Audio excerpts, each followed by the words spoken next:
Racial toxicity is more than just overt racism.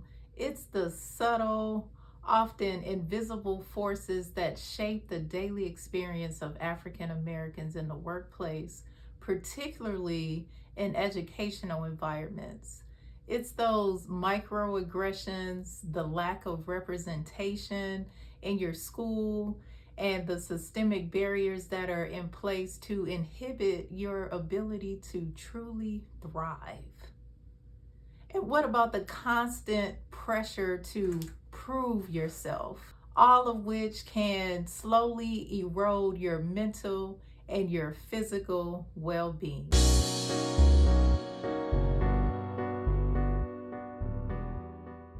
Welcome back, everyone. I'm Dr. Tawainna Houston, also known as Dr. T, and I am a naturopathic physician and a culturally informed wellness consultant. I provide dedicated support and wellness education training to African American educators. And if you missed last week's video, which was an introduction to me as well as this series, please take some time and go back and review that video so that you can gather some more introductory information. Today, I will continue with the beginning of this three-part series where I'm going to delve into an issue that is profoundly affecting the mental and the physical health of African American educators, and that is racial toxicity. So at this point, you are probably wondering, well, what exactly is racial toxicity anyway? Well, some of you may already know that I am the author of Detox Style. And so toxicity is kind of my realm. That's the lane that I've operated in, as well as so many other things. But when we talk about regular toxicity, environmental toxins, things like that, I want you to think about this as a form of environmental pollution. You know, like with smog or other airborne toxins, it's a lot of times like something that you can't necessarily see, but you do experience it when it's compromising your ability to breathe and things like that, and it's still being harmful to your respiratory tract, even though you don't see it, and so you're experiencing it. So I want you to think about racial toxicity in the same kind of way. It's not always something that you're seeing with the physical eye, but you are definitely experiencing it, and your body is experiencing it. And so with racial toxicity,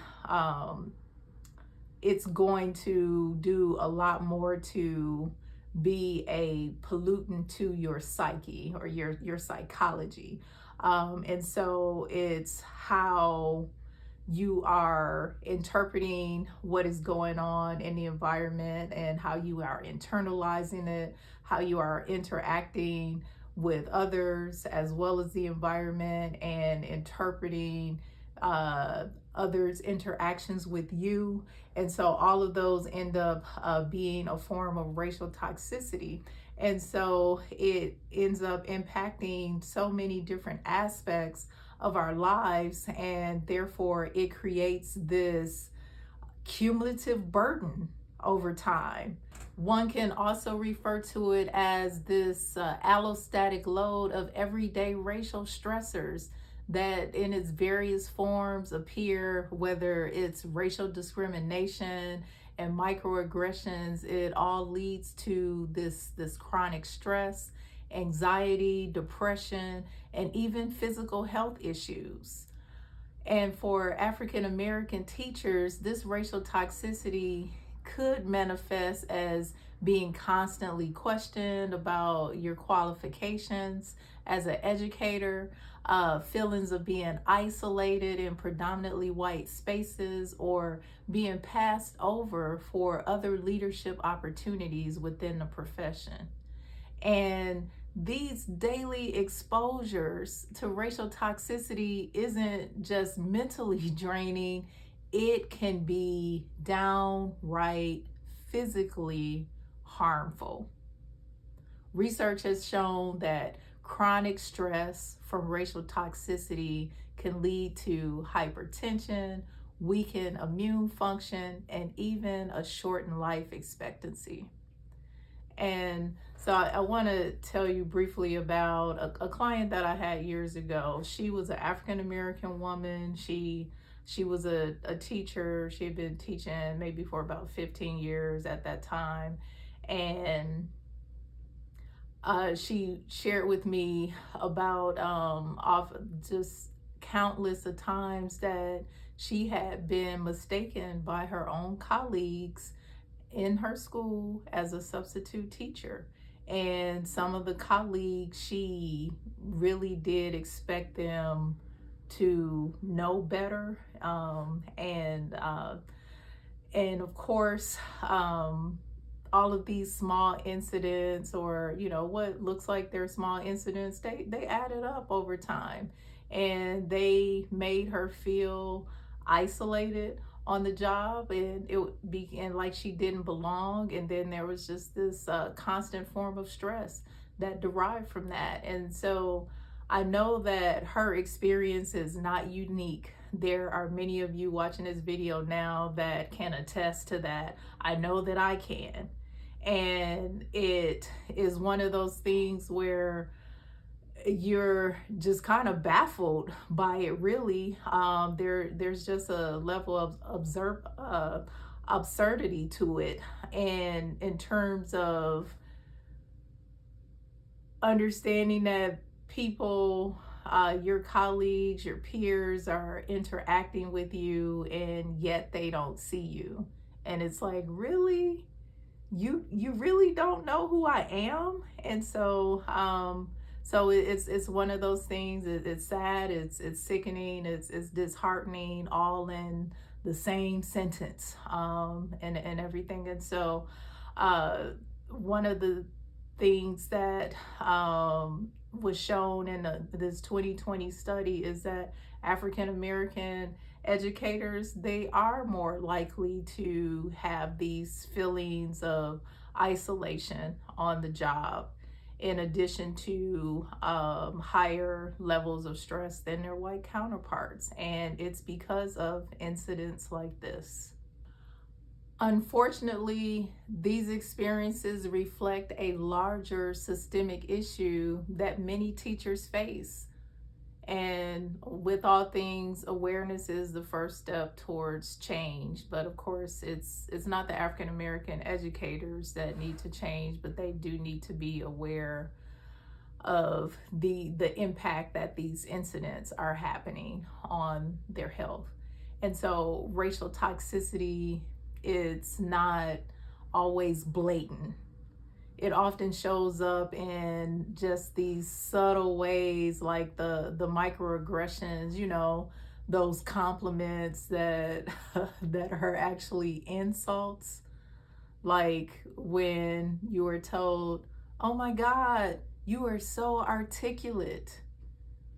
So you're an educator, you at least have a bachelor's degree, and I see you all out there getting your master's degrees, your PhDs and everything. So big ups to you for going out and getting your education. But for someone to basically presume a different level of expectation of you being able to articulate your thoughts and enunciate your words and all of this while having this level of education, it's like, well, what is the true expectation?